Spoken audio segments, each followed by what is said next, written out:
Japan के Hiroshima Nagasaki में atomic bomb को 2 बार यूज किया गया और उसके बाद से इसको कभी भी यूज नहीं किया गया, क्योंकि इसकी वजह से लाखों लोगों की जान तो गई ही, पर अभी तक एटॉमिक बॉम्ब का असर जापान में दिखता है। लेकिन अमेरिका ने जापान पे इतना बड़ा अटैक क्यों किया था, क्या थी इसकी वजह?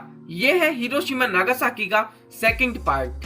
फर्स्ट पार्ट में मैंने आपको बताया था कि वर्ल्ड वॉर 2 में अमेरिका और जापान की लड़ाई शुरू हुई कैसे और आखिर जापान चाहता क्या था। चाहो तो आप उसे देख सकते हो।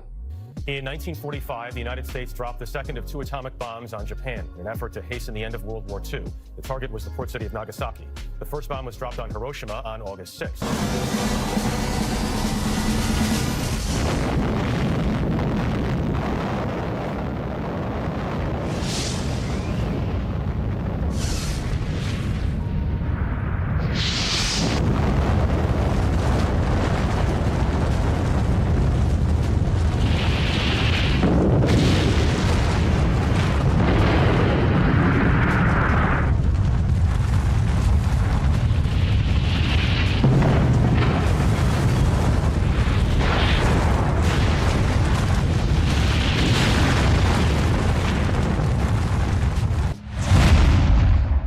एक अप्रैल 1945 से 22 जून 1945 तक अमेरिका और जापान ने करी the battle of Okinawa.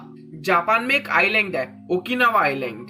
America ने वहां पे घुसकर हमला कर दिया, पर वहां के लोग इतने ज्यादा ब्रेन वॉश थे कि अपनी जान देने को तैयार हो गए, या फिर वो लोग जबरदस्ती जान दे रहे थे।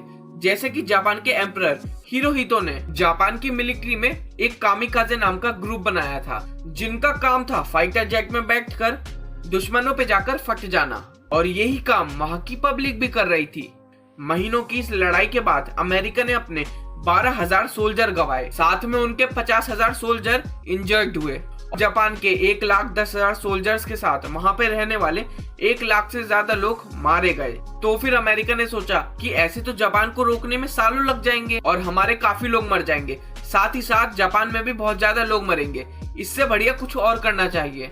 बट इस लड़ाई के बीच में ही 12 अप्रैल 1945 को, मतलब जब ये लड़ाई शुरू हुई थी, तब ही यूएस के प्रेसिडेंट फ्रैंकलिन डी रूजवेल्ट की डेथ हो गई थी और वाइस प्रेसिडेंट हैरी ट्रूमैन बने थे नए प्रेसिडेंट। उन्होंने इस लड़ाई को देखकर ये समझा कि अब हमें कुछ बहुत बड़ा करना पड़ेगा। फिर इन्हें पता चलता है यूएस के एक सीक्रेट प्रोजेक्ट के बारे में, द मैनहट्टन प्रोजेक्ट के बारे में, जिसमें अमेरिका के कुछ साइंटिस्ट एटॉमिक बॉम्ब बना रहे थे। 16 जुलाई 1945 को इस एटॉमिक बॉम्ब को मैक्सिको के एक एरिया में टेस्ट किया जाता है, मतलब लोगों पे नहीं, लेकिन न्यू मैक्सिको के उस एरिया को इस चीज के लिए यूज किया जाता था। और जैसे ही ये मिशन सक्सेसफुल हुआ, हैरी ट्रूमैन को अपना हथियार मिल गया। हालांकि जापान को काफी वार्निंग दी जा चुकी थी और बहुत बार नेगोशिएशन करने को भी बोला था, पर जापान नहीं माना था। बट ठीक 10 दिन बाद 26 जुलाई 1945 को चाइना, यूएसए और ब्रिटेन, इन तीनों के प्रेसिडेंट साथ में आए और इन्होंने जापान को अनकंडीशनल ऑफर दिया, मतलब बिना किसी कंडीशन के सरेंडर कर दो, नहीं तो अंजाम अच्छा नहीं होगा। अब हालांकि जापान के लोग ब्रेन वॉश थे, लेकिन ना उन पे जॉब थी, खाना नहीं था, उनकी फैमिलीज मर रही थी, तो अब वो लोग इन सब चीजों से परेशान हो गए। पर वहां पे राज तो हिरोहितो का था, तो वो लोग क्या ही करते। हिरोहितो ने इस ऑफर को ठुकरा दिया, क्योंकि ये ऑफर अनकंडीशनल था। तो शायद अमेरिका हिरोहितो की पावर छीन लेता या फिर उसे जेल में डाल देता, इस चीज का कुछ नहीं पता था। इसीलिए जापान ने 29 जुलाई 1945 को इस ऑफर को रिजेक्ट कर दिया। 6 अगस्त 1945 को बोइंग B-29 नाम का प्लेन जापान के हिरोशिमा के आसमान में उड़ रहा था।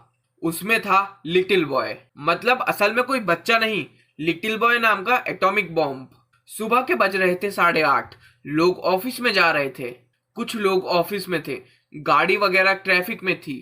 तभी आसमान में ये छोटा सा बॉम्ब नीचे गिरता है और ठीक 43 सेकंड बाद एक बहुत तेज रोशनी,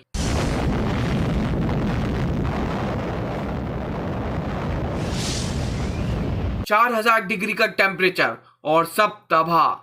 लोगों के चीथड़े हो गए, बहुत सारी बॉडीज तो हीट की वजह से राख हो गई थी। अब ये सब बातें हमें बताई किसने? तो ये सब बातें हमें बताई हैं उस समय हिरोशिमा में जिंदा बचे हुए कुछ खुशकिस्मत या बदनसीब लोगों ने। उन्होंने बताया कि थोड़े समय के लिए उन्हें दिखना बंद हो गया, किसी की टेम्पररी वॉइस चली गई, किसी की टेम्पररी सुनने की शक्ति चली गई और बहुत लोग परमानेंटली ये सब खो बैठे। 1000 डिग्री का टेम्परेचर इतनी तेज था कि लोग एक सेकंड में गायब हो गए और वहां पे रह गई तो सिर्फ उनकी एक परछाई। आप ऐसा इमेजिन करो कि आपने आग झपकाई और दूसरे समय आग झपकाने के लिए बंदा ही गायब है। ब्लास्ट के आधा घंटे बाद एसिड की बारिश होने लगी, आसमान से काला पानी टपक रहा था। जिन लोगों में थोड़ी भी जान थी वो लोग भी तड़प तड़प के मर गए, क्योंकि वहां पे सारे हेल्थ केयर वर्कर्स भी उस समय मर चुके थे। और इस ब्लास्ट के बाद भी थोड़े दिन, थोड़े महीने और थोड़े साल तक धीरे धीरे लोग मरते रहे। इतनी तबाही के बाद जहां पे पूरा शहर खत्म हो गया, हिरोहितो ने उसके बाद भी सरेंडर करने से मना कर दिया कि एक बम ही तो गिराया है और क्या ही कर लेंगे। इसके जवाब में 9 अगस्त 1945 को अमेरिका ने हिरोशिमा में तो बम गिराया ही था, अगली बार नागासाकी में गिरा दिया। और इस बार वाला बॉम्ब पहले वाले से भी खतरनाक था, पर इस बार सिर्फ 40,000 लोग मरे थे, जबकि पिछली बार 1.5 लाख लोग मरे थे। ऐसा इसलिए क्योंकि लोगों को पता था कि ऐसा कुछ हो सकता है, इसलिए वो लोग शहर की तरफ से गांव की तरफ जाने लगे थे। दूसरा, वहां पे पहाड़ियां वगैरह थी, तो जो केमिकल्स वगैरह थे तो वो आसमान में फैल नहीं पाया। इस अटैक में मरने वाले लगभग 95% लोग सिविलियंस थे और बाकी 5% लोग मिलिट्री के थे। अब जापान के काउंसिल की मीटिंग होती है कि सरेंडर करें या नहीं। 3 तो कहते हैं कि सरेंडर किस बात का करें, आखिरी सांस तक लड़ेंगे, और 3 कहते हैं कि ऐसे कब तक लड़ते रहेंगे, ऐसे तो अमेरिका हमारे सारे शहरों पे हमला करेगा। और जो आखिरी डिसीजन लेना था वो लेना था हिरोहितो को। एंड गेस व्हाट, उसने सरेंडर कर दिया। पर अब क्यों सरेंडर कर दिया? अब भी तो उसकी पावर चली जाएगी। पर अब जापान में खाने का सामान नहीं था, पूरा देश तबाह हो रहा था और सिविलियंस भी इन सब चीजों से थक चुके थे। एक और बात, इनके दूसरे बॉर्डर पर सोवियत यूनियन से भी लड़ाई चल रही थी। और फिर 15 अगस्त 1945 को पूरी तरह वर्ल्ड वॉर 2 खत्म हुई और फिर 7 साल तक जापान को ब्रिटेन, यूएसए और चाइना चला रहे थे। और उस बीच ये लोग सोच रहे थे कि आखिर जापान का करना क्या है, और ये फैसला लिया गया कि जापान में एम्परर तो रहेगा पर उसका रूल नहीं चलेगा। और फिर जापान में डेमोक्रेसी को इस्टेब्लिश कर दिया गया।